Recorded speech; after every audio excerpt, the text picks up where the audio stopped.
এ কারণে বিবাহের শব্দের করতে হচ্ছে মিলিয়ে দেওয়া। যদিও বর্তমান সময়ে পুরুষ মহিলা অনেক ইয়াং বর্তমান জেনারেশন এরকম তৈরি হয়ে গিয়েছে, একজন আরেকজনকে চিনত না, এ কথা ভুল বললেও অনেক সময় বিপদ হয়ে যায়। এখন যারা বিবাহ করে অনেকের ক্ষেত্রে এরকম হয়ে যায় যে আগে থেকে চেনা জানা থাকে, ঠিক কি ঠিক না? কারণ বর্তমান সময়ে এমন পরিস্থিতি এসে পড়েছে যে প্রেম ভালোবাসা এমন পর্যায়ে পৌঁছে গিয়েছে যে এটা ছাড়া এখন যেমন কেমন করে যেন পৃথিবী চলে না। এই কারণে প্রেম ভালোবাসা যেটা, সেটা হচ্ছে যে এটা হয়ে যায় যখন তখন, আর এমন পর্যায়ে পৌঁছেছে যে সেকেন্ডে সেকেন্ডে রাস্তায় চলাফেরা করতে করতে এই প্রেম ভালোবাসা নাকি হয়ে যায়। বর্তমান সময় এরকম হয়ে গিয়েছে। আর এটা হবে না কেন? বরং কিছু কিছু ছেলে পেলে এমন কিছু ডায়লগ মুখস্থ করে জানে, যে সমস্ত ডায়লগ শুনে আমাদের মা বোনদের মধ্যে থেকে অনেকেই এই সমস্ত ডায়লগে তারা উদাসীন হয়ে যায়, বিমুগ্ধ হয়ে যায়। এমন ডায়লগ দেয় যে তোমাকে ছাড়া আমার জীবন বৃথা। এই যে এই সমস্ত ডায়লগ যে বলে, এগুলো শুনে তো মেয়ে শেষ। এই যে আল্লাহ সুবহানাহু ওয়া তাআলা এত সুন্দর একটা জীবন দিছে, আর এই ছেলে কি বলতেছে যে তোমাকে ছাড়া আমার জীবন বৃথা। এত সুন্দর করে আল্লাহ সৃষ্টি করলেন, এত সুন্দর জীবন একটা দিলেন, এত সুন্দর একটা সৃষ্টি আল্লাহ তাআলার পক্ষ থেকে দেওয়ার পরেও নামাজ নাই, রোজা নাই, কি একটা কথা বলে ফেললো যে ওই মেয়েকে ছাড়া নাকি তার জীবনই বৃথা। আমি একটা প্রশ্ন আপনাদের সামনে করতে চাই। বর্তমানে যে পরিস্থিতি এসেছে যে এত পরিমাণ প্রেম ভালোবাসার ফয়লাভ, শতকরা 80% ইয়াং ছেলেরা এবং মেয়েরা, হ্যাঁ 9টা আমি কম বলেছি, বেশিরভাগ অধিকাংশ ছেলে মেয়েরা এই কাজের ভিতরে জড়িত আছে। এই কারণে পৃথিবী এখন বর্তমানে এই অবস্থা অধিকাংশ। তাহলে আমি একটা প্রশ্ন করি, এখন যে প্রেম ভালোবাসা যে সয়লাভ চলতেছে, এটা এখন বেশি না পূর্বে আগে এরকম ভালোবাসা প্রেম ভালোবাসা বেশি ছিল? তো আওয়াজ করে বলেন তো, এখন বেশি না পূর্বে বেশি ছিল? এখন বেশি। আগে তো এমনও হয়েছে যে একজন ছেলে একজন মেয়ের সাথে অবৈধভাবে কথা বলবে এ সাহস পর্যন্ত পায় নাই। কে কোথায় থেকে দেখে ফেললে পিটা দিবে এবং মান সম্মান চলে যাবে, এরকম ভয়ে একজন ছেলে একজন মেয়ের কাছে যেতে পর্যন্ত ভয় করতো। কিন্তু এখন বর্তমানে ছেলে মেয়ের হাত ধরে হেঁটে যায়, কথা বলতে বলতে যায়। এটা একেবারে অ্যাভেলেবল হয়ে গিয়েছে, কিছু মনে করছে না। এখন আপনি দেখে যে বলতে যাবেন, বলতে গেলে দোষ যে বলবে তারা কিছু করলে দোষ হবে না, যে বলতে যাবে তাদের দোষ হয়ে যাবে। তাহলে বর্তমান সময়ে প্রেম ভালোবাসা বেশি, আর আগের চাইতে আগের সময় প্রেম ভালোবাসা কম ছিল। এবার আমি বলি, বর্তমান যে পরিস্থিতিতে যে হারে বর্তমানে আপনি কাজী অফিসে বিভিন্ন জায়গায় যাবেন তো দেখবেন এত পরিমাণে তালাক, বিবাহের পরে তালাক আর তালাক, এত পরিমাণ বেশি তালাক হয়ে যায় যে কাজীরা পর্যন্ত পেরেশান হয়ে যায়। এই যে কিছুদিন আগে বিবাহ দিলাম, এই যে তালাক। তাহলে এখন প্রেম বেশি, এরপরে তালাক বেশি। আর আগে ছিল প্রেম কম, তারপরেও তালাক কম না বেশি ছিল? তালাকও কম ছিল। তাহলে এই যে ডায়লগ দিল যে তোমাকে ছাড়া আমার জীবন বৃথা, তাহলে এই কথা বলার মানেটা কি? তাহলে এত তালাকের সংখ্যা বেশি কেন? কাজে এটা বলে যাচ্ছে এটা ভালোবাসা না, এটা অবৈধভাবে এটা ধোঁকাবাজি, ঠিক কি ঠিক না? কাজেই এই সমস্ত বিষয় থেকে আমাদের মুমিন যুবকদেরকে, মুসলমান ভাইদেরকে, বোনদেরকে বিরত থাকতে হবে। আল্লাহ সুবহানাহু ওয়া তাআলা আমাদেরকে বিধান দিয়েছেন বিবাহের মাধ্যমে। একজন পুরুষ এবং একজন নারী একজন আরেকজনের কাছে যেতে পারবে শুধুমাত্র বিবাহের মাধ্যমেই। আল্লাহ সুবহানাহু ওয়া তাআলা এই সম্পর্কটাকে এমন মজবুত ভাবে সৃষ্টি করেছেন যে জ্ঞানীরা বলেন স্বামী স্ত্রীর সম্পর্ক এটা হচ্ছে এমন সম্পর্ক যে তারা বলেন এই সম্পর্কটা হচ্ছে হাতের মতো আর চোখের মতো। আওয়াজ করে বলেন, স্বামী এবং স্ত্রীর সম্পর্কটা এটা কিসের মতো? হাত আর চোখের মতো। একটা উদাহরণ দিই, যেমন ধরেন হাতে যদি ব্যথা পায় তাহলে চক্ষু দিয়ে পানি ঝরে কি ঝরে না? আবার যখন সে চোখ দিয়ে পানি ঝরে সে হাত কিন্তু আবার সে চোখের পানি মুছে দেয়। এরকম সম্পর্ক স্বামী স্ত্রীর, জ্ঞানীরা বলেছেন। তো একজন স্ত্রী আর একজন স্বামীর সম্পর্কটা এরকম হতে হবে। একজন মেয়ে তার বাবার কাছ থেকে সব কিছু ছেড়ে একজন ছেলেকে যে বিবাহ করে, সে তাকে চিনতো না, জানতো না, সে তার বাবার বাড়িতে সব কিছু মানুষ হয়েছে, সেখান থেকে তার বাবা তার সব কিছু পূরণ করেছে। এখন একটা শব্দের মাধ্যমে সে সব কিছু মায়া, ওখানকার পরিবার সব কিছু ত্যাগ করে আপনার কাছে চলে আসে। এর মানে বোঝা যাচ্ছে একজন স্ত্রী একজন স্বামীর জন্য এটা আবশ্যক, আবার একজন স্বামীর একজন স্ত্রী এটাও আবশ্যক। মানে একজন আরেকজনের সাথে এটা হচ্ছে আঙ্গাঙ্গি সম্পর্ক, যেটা আমরা আল্লাহ তাআলা এটা কোরআনের কারিমের মধ্যে লেবাসের সাথে তুলনা করেছেন। আওয়াজ করে বলেন তো, আল্লাহ সুবহানাহু ওয়া তাআলা স্বামী স্ত্রীর সম্পর্কটাকে কিসের সাথে তুলনা করেছেন? লেবাসের সাথে, পোশাকের সাথে। এটা দৃষ্টান্ত আমি পূর্বে দিয়েছি। এই কারণে স্বামী আর স্ত্রীর সম্পর্কটা হতে হবে মধুময় সম্পর্ক। স্ত্রীর সাথে এমন ভাবে মিলে চলতে হবে যে তার সাথে সম্পর্ক যেন বজায় থাকে। সামান্যতম বিষয় নিয়ে স্ত্রীর সাথে রাগারাগি করা, তাকে মারধর করা, এটা ইসলাম শরীয়ত সাপোর্ট দেয় না। মুসলিম শরীফের মধ্যে আল্লাহর নবী সাল্লাল্লাহু আলাইহি ওয়াসাল্লাম বলেন, আমাদের অধিকাংশ যারা স্বামী আছে এই কথাটা খুব সুন্দরভাবে এবং গুরুত্ব সহকারে শোনা উচিত। আল্লাহর নবী বলেন, কোন পুরুষ সে যেন তার মুমিনা স্ত্রীর দোষ না ধরে ধরে তাকে বকাঝকা না করে। কারণ দোষ না ধরে মানে শরীয়ত বিরোধী দোষ না, সে ভুল করে ফেলেছে কিন্তু ভুলটা শরীয়ত বিরোধী না, এরকম ভুল যেন অত বেশি না ধরে। যেমন কথার কথা, একজন মেয়ে একজন স্ত্রী সে বাসন থালা কাপ এগুলো মাজতেছে, হঠাৎ করে একটা ভেঙে গেল, তো আপনি তাকে গালি দিলেন, এই তোর বাবার বাড়ি থেকে কিনা, এই যে একটা ভেঙে ফেললো, এতগুলো সে ভালো কষ্ট করে মেরেছে, এরপরে সে 10টা কাপড় আপনার খেতেছে ধরেন, সবকিছু 9টাই ভালো হয়েছে, আর একটাই কমস কম হাতাতে কোন রকম ময়লা থেকে দিয়েছে, আর আপনি তাকে এখান থেকে গালি দেওয়া শুরু করলেন। এটা কিন্তু ঠিক নয়, এটা আল্লাহর নবী নিষেধ করেছে। যদি ভুলটা শরীয়ত বিরোধী না হয় তাহলে তুমি প্রত্যেকটা ভুল ধরবে না, বরং তার ভালো সাইড দিকে দেখবা, তার ভালো অন্য সমস্ত সাইড দেখলে আল্লাহ সুবহানাহু ওয়া তাআলা তোমাদের সমস্ত বিভিন্ন কষ্টকে দূর করে দিবেন। সুবহানাল্লাহ বলেন। এই কারণে আল্লাহর নবী সাল্লাল্লাহু আলাইহি ওয়াসাল্লাম এই স্বামী আর স্ত্রীর বিষয়টাকে গুরুত্ব দেওয়ার জন্য আমাদেরকে আদেশ করেছেন। আল্লাহর নবী সাল্লাল্লাহু আলাইহি ওয়াসাল্লাম বলেন, স্বামী তার স্ত্রীর সাথে সুন্দরভাবে মুআমালা করবে। কারণ রাসূল সাল্লাল্লাহু আলাইহি ওয়াসাল্লাম বলেন, আল্লাহ সুবহানাহু ওয়া তাআলা স্বামী আর স্ত্রীর সম্পর্কটাকে খুব সুন্দর করে সৃষ্টি করেছেন। যেরকম ভাবে আল্লাহ সুবহানাহু ওয়া তাআলা সম্পর্ক সৃষ্টি করেছেন জান্নাতের ভিতরে, হযরত সাইয়্যিদানা আদমকে আল্লাহ সুবহানাহু ওয়া তাআলা সৃষ্টি করেছিলেন, এরপরে তাকে জান্নাতে রেখেছেন। একাকী ভাবে জান্নাতে চলে, এত সুখ নাজ নিয়ামত, এরপরে সাইয়্যিদানা আদম তারপরেও যেহেতু একাকী, তার মন ভালো লাগে না, সে একেবারে নিরুপায় হয়ে গেলেন। আল্লাহ সুবহানাহু ওয়া তাআলা দেখলেন তার একাকিত্বটাকে কিভাবে দূর করা যায়। এই কারণে রব্বুল আলামিন সে আদম আলাইহিস সালাতু ওয়াস সালামের বাম পাজর থেকে সাইয়্যিদানা হাওয়া আলাইহিস সালামকে সৃষ্টি করলেন। সুবহানাল্লাহ বলেন। সৃষ্টি করার পরে যখন তাদের দুইজনকে জান্নাতে রাখলেন, এবার দেখেন আদম খুব খুশি, কারণ পুরুষ আর মহিলা আল্লাহকে এইভাবে সৃষ্টি করেছেন, একজনের জন্য আরেকজনের একেবারে সম্পর্ক থাকা জরুরি, একজন ছাড়া আরেকজনের জীবন একেবারে কষ্ট। এই কারণে রব্বুল আলামিন বলেন, স্বামীদের উচিত হচ্ছে তাদের স্ত্রীর সাথে সুন্দর ব্যবহার করা, তাদের সাথে কটু ব্যবহার না করা।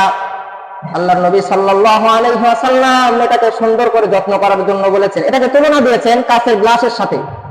যেমন কাঁচের গ্লাস, এটাকে যখন মাজা ঘষা করতে হয় তখন খুব সতর্কতার সাথে মাজা ঘষা করতে হয়, এবং এটা যদি সতর্কতার সাথে সুন্দর করে ব্যবহার না করা হয় তাহলে গ্লাসটা ভেঙে যায়। ঠিক মহিলাও এরকম, আল্লাহ সুবহানাহু ওয়া তাআলা মহিলাকে সৃষ্টি করেছেন এরকম ভাবেই যে তাকে যদি তার সাথে শক্ত আচরণ করেন, তার সাথে সুন্দর মুআমালা না করে যদি বৈপরীত্যা করেন, তাহলে সে কাঁচের গ্লাসের ভিতরে তার মনটাও ভেঙে যায়। এ কারণে মহিলাদের মন একেবারে নরম, আবার অনেক সময় একেবারে মন ভেঙে যায়। এই জন্য আল্লাহর নবী সাল্লাল্লাহু আলাইহি ওয়াসাল্লাম এটাকে কাঁচের গ্লাসের সাথে তুলনা দিয়েছেন। যে যত সুন্দর করে কাঁচের গ্লাসের সাথে সুন্দর মুআমালা করবে, সে কাঁচের গ্লাস যেরকম ভাবে সুন্দরভাবে লাস্টিং করবে, সেটা ঝকঝকে চকচকে থাকবে। কোন স্বামী যদি তার স্ত্রীর সাথে সুন্দরভাবে মুআমালা করে, তাহলে সে স্ত্রীটাও সে সুন্দর হিসাবে, সে স্বামীর পরশে একজন সুন্দর মানুষ হিসেবে সৃষ্টি হয়ে যাবে। সুবহানাল্লাহ বলেন। এই কারণে আল্লাহর নবী সাল্লাল্লাহু আলাইহি ওয়াসাল্লাম বলেন, তোমাদের উচিত তোমাদের স্ত্রীর সাথে সুন্দর ব্যবহার করা। শরীয়তের যে সমস্ত আল্লাহর বিধান আছে একজন আরেকজনকে স্মরণ করিয়ে দিবে, তাদের সাথে রূঢ় ব্যবহার করবে না। কারণ আল্লাহর নবী সাল্লাল্লাহু আলাইহি ওয়াসাল্লাম বলেন, আল্লাহ তাআলার চোখে ওই ব্যক্তি একবারে উত্তম, সেরা, যে তার স্ত্রীর চোখে সেরা। তাহলে আল্লাহর নবী কি বললেন? ওই ব্যক্তি আল্লাহর কাছে সেরা যে তার স্ত্রীর কাছে সেরা। কারণ একজন স্ত্রী সে জানে তার স্বামী কেমন, জানে কি জানে না? একজন স্বামী তার আখলাক কেমন, তার চরিত্র কেমন, তার ব্যবহার কেমন, পৃথিবীর বাহিরে একজন স্বামী যদি মানুষের সামনে চোখের ধুলা দিয়ে থাকে, সে ঘরের এসে কিন্তু সে সেটাকে ধোঁকা দিতে পারে না। তার স্ত্রীর সামনে সেটা প্রকাশ হয়ে যায়, তার স্বামী কেমন, তার স্বামীর আচার ব্যবহারটা কেমন। এ কারণে রব্বুল আলামিন বলেন, আমি আল্লাহর চোখে সেই ব্যক্তিটাই হচ্ছে সবচাইতে সেরা যে তার স্ত্রীর কাছে সেরা। এই কারণে আল্লাহর নবী সাল্লাল্লাহু আলাইহি ওয়াসাল্লাম তার স্ত্রীদের সাথে খুব সুন্দর আচরণ করতেন। করতেন কি করতেন না? আমাদের মতো কি কোনো কিছু ভুল পাইলে কি মারধর করতেন? এমনও দেখা যায় কিছু কিছু স্বামী শোনা যায় স্ত্রীর সামান্য ভুল পেলে, কিন্তু সামান্য বিষয় এমন করে মারপিট করে স্ত্রী অজ্ঞান হয়ে যায়। আমি এরকমও শুনেছি, স্ত্রী মার খাওয়ার পরে অজ্ঞান হয়ে গিয়েছে, মাথায় পানি ঢেলে এরপরে আবার তাকে পিটাইছে, এরকমও শুনেছি। তো যাই হোক, এটা হচ্ছে কসায়ের আচরণ, এরকমটা আচরণ করা উচিত নয়। এরপরে স্ত্রীদেরকেও একটা বিষয় খেয়াল রাখতে হবে, শুধুমাত্র একজনের পক্ষ থেকে যে শুধুমাত্র সুন্দর ব্যবহার করবে আর আরেকজন করবে না, বিষয়টা এমন নয়। একটা সুন্দর পরিবার গঠন হওয়ার জন্য উভয়জনের প্রয়োজন, নাকি একজনের? উভয়জনের প্রয়োজন। শুধু সত্য স্বামীরাই তার স্ত্রীর সাথে সুন্দর ব্যবহার করবে আর স্ত্রীরা তার স্বামীর সাথে রূঢ় আচরণ করবে, স্বামীর সাথে সুন্দর ব্যবহার করবে না। কারণ আল্লাহ সুবহানাহু ওয়া তাআলা মহিলাদের ভিতরে এমন একটা জিনিস দিয়েছেন, এমন একটা ধাতু দিয়ে তাদেরকে সৃষ্টি করেছেন, একজন স্ত্রী পারবে তার স্বামীকে কত সুন্দরভাবে আগলিয়ে রাখতে। তার একটা সুন্দর কথার মাধ্যমে স্বামী একেবারে তার মনটা ভরে যাবে, আর একজন স্ত্রীর কথা শুনে স্বামীর মনটা এলোমেলো হয়ে যাবে। ঠিক কি ঠিক না? কারণ আল্লাহর নবী সাল্লাল্লাহু আলাইহি ওয়াসাল্লাম তিনি যখন মক্কার মরুভূমিতে হাজারো কাফেরের মধ্যে তিনি যখন ইসলামের দাওয়াত প্রদান করতেন, তখন সারা দিন এই সমস্ত কাফেরের মার বকাবকি সব কিছু সহ্য করে আসার পরে যখন তিনি ঘরে আসতেন আম্মাজান খাদিজা রাদিয়াল্লাহু আনহার ঘরে, তখন আম্মাজান খাদিজার এত সুন্দর ব্যবহার তিনি পেতেন যে তিনি সারা দিনের সমস্ত দুঃখ কষ্টকে ভুলে যেতেন। সুবহানাল্লাহ বলেন। এই কারণে আল্লাহর নবী সাল্লাল্লাহু আলাইহি ওয়াসাল্লাম বলেন, ওই ব্যক্তি হচ্ছে সবচাইতে বেশি সেরা যে তার স্ত্রীর কাছে সেরা। আবার এই দিক থেকে আল্লাহর নবী মহিলাদেরকেও বলেছেন, তোমরাও তোমাদের স্বামীর হকগুলোকে ঠিকঠাক বজায় রাখবা। কারণ আমি নবী যদি শরীয়ত যদি আল্লাহ সুবহানাহু ওয়া তাআলা এই আদেশ দিতেন যে আমি আল্লাহ তাআলা সুবহানাহু ওয়া তাআলাকে সিজদা দেওয়ার পরে কাউকে যদি সিজদা দেওয়া আল্লাহ বৈধ করতেন, আল্লাহর নবী বলেন, তাহলে আমি প্রত্যেকটা মহিলাকে বলতাম তারা যেন আল্লাহ তাআলার পরে তাদের স্বামীদেরকে সিজদা দেয়। তাহলে আল্লাহর নবী কি বললেন?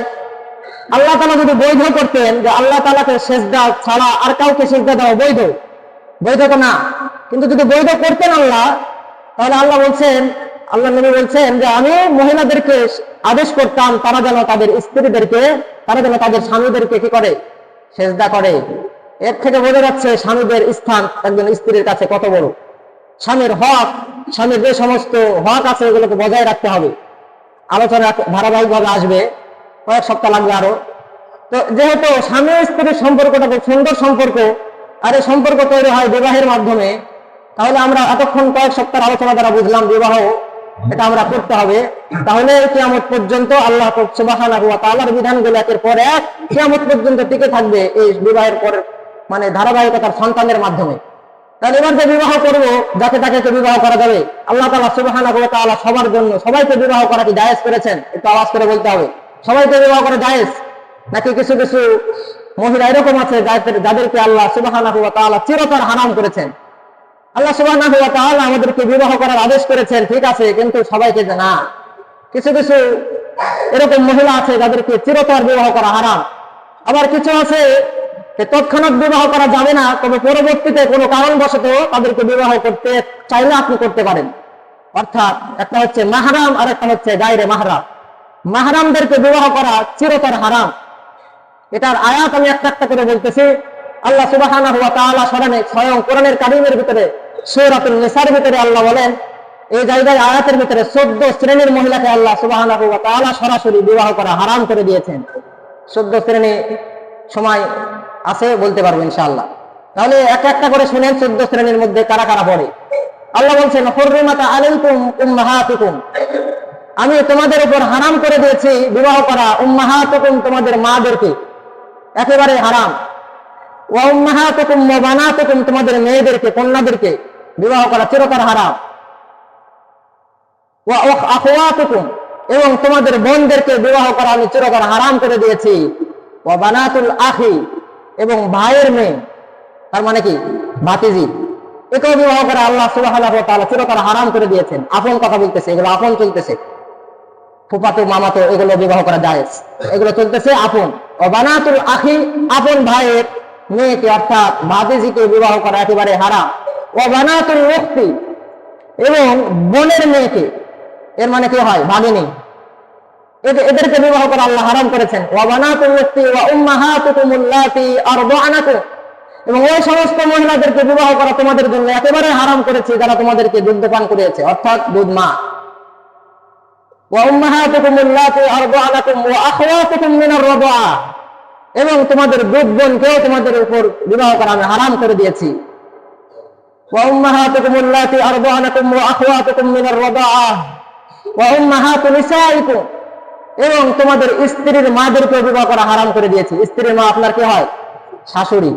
এদেরকে চিরতর হারাম। স্ত্রীকে বিবাহ করলেন, এই বিবাহ করার দ্বারা স্ত্রীর মা শাশুড়ি চিরতর হারাম হয়ে গিয়েছে। এখন যদি এই স্ত্রীকে ছেড়েও দেন, এরপর আপনার শাশুড়ি যদি মারাও যায়, তারপর আপনি বিবাহ করতে পারবেন না, চিরতর হারাম। আপনার মা যেরকম চিরতর হারাম, এই একজন শাশুড়ি তার মেয়েকে বিবাহ করার মাধ্যমে সে চিরতর হারাম।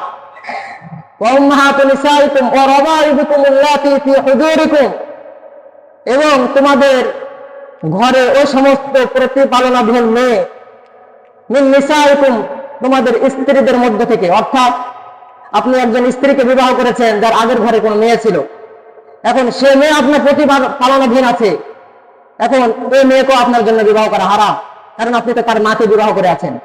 তবে আল্লাহ বলছেন, ফাইল্লাম তাকুনু দাখালতুম বিহিন, তবে বিবাহ করতে পারবে ওই সুরতে যদি এই মেয়ের সাথে তোমার কোন ধরনের শারীরিক সম্পর্ক না হয়ে থাকে, অর্থাৎ এই প্রতিপালনাধীন মেয়ে আছে আর তার মাও আছে, এখনো মায়ের সাথে শারীরিক ভাবে কোনো সম্পর্কই হয় নাই, তাহলে পর্যায়ক্রমে যদি এর সাথে তালাক হয়ে যায় তাহলে ওই মেয়েকে বিবাহ করতে পারবেন। তবে যদি শারীরিক সম্পর্ক হয়ে যায় চিরতর হারাম। আল্লাহ বলছেন, ফাইল্লাম তাকুনু দাখালতুম বিহিন ফালা জুনাহা আলাইকুম, যদি সেই মেয়ের মায়ের সাথে যদি তোমাদের শারীরিক কোনো সম্পর্ক না হয়ে থাকে, ফালা জুনাহা আলাইকুম, তাহলে তোমাদের জন্য কোনো অপরাধ নাই, কোনো ক্ষতি নাই, তোমরা বিবাহ করতে পারবে। ওয়া হালাইলু আবনাইকুম আল্লাযীনা মিন আসলাবিকুম, এবং তোমাদের জন্য হারাম করা হয়েছে তোমাদের ওরসজাত, নিজের ছেলের স্ত্রী, মানে কি হয় নিজের বৌমা, অর্থাৎ ছেলের বউকে চিরতর হারাম, কোন সময় বিবাহ করা যাবে না। একজন ছেলে যদি বিবাহ করে, সে ছেলে যদি তালাকও দিয়ে দেয়, এরপরে বিবাহ জায়েজ নাই, চিরতর হারাম বিবাহের মাধ্যমে। ওয়া হালাইলু আবনাইকুম আল্লাযীনা মিন আসলাবিকুম ওয়া আন তাজমাউ বাইনাল উখতাইন, আল্লাহ বলছেন, এবং একসাথে দুইজন বোনকে, আপন বোন, দুইজন আপন বোন, এটার একটা কায়দা আছে, আমি পরবর্তীতে বলছি। তার মানে দুইজন আপন বোনকে বিবাহ একেবারে করা, একসাথে বিবাহ করে রাখা যাবে না, চিরতর হারাম। এবং এমন দুইজন ব্যক্তিকে বিবাহ একসাথে করা যাবে না যাদের একজনকে যদি পুরুষ ধরা হয় তাহলে আরেকজনকে মহিলা ধরলে, কারণ কথার কথা, একজনকে যদি পুরুষ ধরা হয় আরেকজনকে যদি মহিলা ধরা হয়, তাহলে এই দুইজনের বিবাহ যেরকম ভাবে হারাম, ঠিক এমন দুইজন ব্যক্তিকে নিজের বিবাহ একসাথে রাখা যাবে না। অর্থাৎ ফুফু ভাতিজি, একজন সাথে যদি পুরুষ ধরেন আরেকজনের সাথে বিবাহ হবে, ভাইয়ের ছেলে আছে ধরেন আর ফুফু আছে, তাহলে ভাইয়ের ছেলে ফুফুকে বিবাহ করতে পারে না। ঠিক এর সাথে যেহেতু এর বিবাহ নাই, ঠিক ভাইয়ের কোনো মেয়ে যদি থাকে আর ফুফু যদি থাকে, তাহলে দুইজনকে আমি বিবাহ করে একসাথে রাখতে পারবো না। কথাটা বুঝাইতে পারছি? এবং বোনের যদি কোনো মেয়ে থাকে আর সেই আরেকটা বোন আছে, তাহলে তারা কি হয়, একটা হচ্ছে বোন, কারণ কথার কথা আমার খালা আছে, আমার খালা আর আরেকটা পক্ষ থেকে ওই তার বোন আছে, ওখান থেকে মেয়ে হয়েছে, তাহলে এরা দুজন কি হয়েছে, ভাগিনী।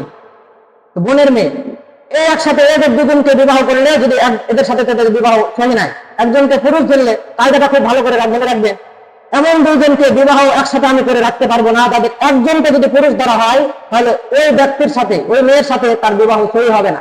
যদি এরকম হয় তাহলে আপনি এদের দুইজনকে একসাথে বিবাহ করে রাখতে পারবেন না। এটা হচ্ছে উসুল। এবং তোমাদের জন্য আমি হারাম করেছি একসাথে দুইজন মেয়েকে দুইজন বোনকে বিবাহ করে রাখা। ইল্লামা কদ সালাফ, আল্লাহ বলছেন পূর্বে এই বিধান আসার পূর্বে তোমরা আগে যে একাধিক বিবাহ করতা এবং দুইজন বোনকেও তোমরা বিবাহ করে রাখতা, এটা পূর্বে যেটা করেছো আমি আল্লাহ পূর্বের গুনাহকে মাফ করে দিলাম, এখন থেকে এই বিধান আমি রহিত করে দিলাম। এইভাবে আল্লাহ সুবহানাহু ওয়া তাআলা একাধিক 14 শ্রেণীর মহিলাকে আল্লাহ সুবহানাহু ওয়া তাআলা হারাম ঘোষণা করেছেন।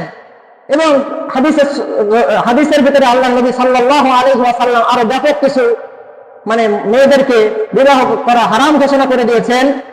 সেটা আল্লাহ নবী সাল্লাল্লাহু আলাইহি ওয়াসাল্লাম হাদিসের ভিতরে বলেন, ইয়াহরিমু মিনার রাদাআ মা ইয়াহরুমু মিনান নাসব, অর্থাৎ দুধ, আপনি কোন মেয়ের যদি দুধ পান করে থাকেন তাহলে সে আপনার দুধ মা, আপনার দুধ বোন তো সরাসরি কোরআনে আসলো।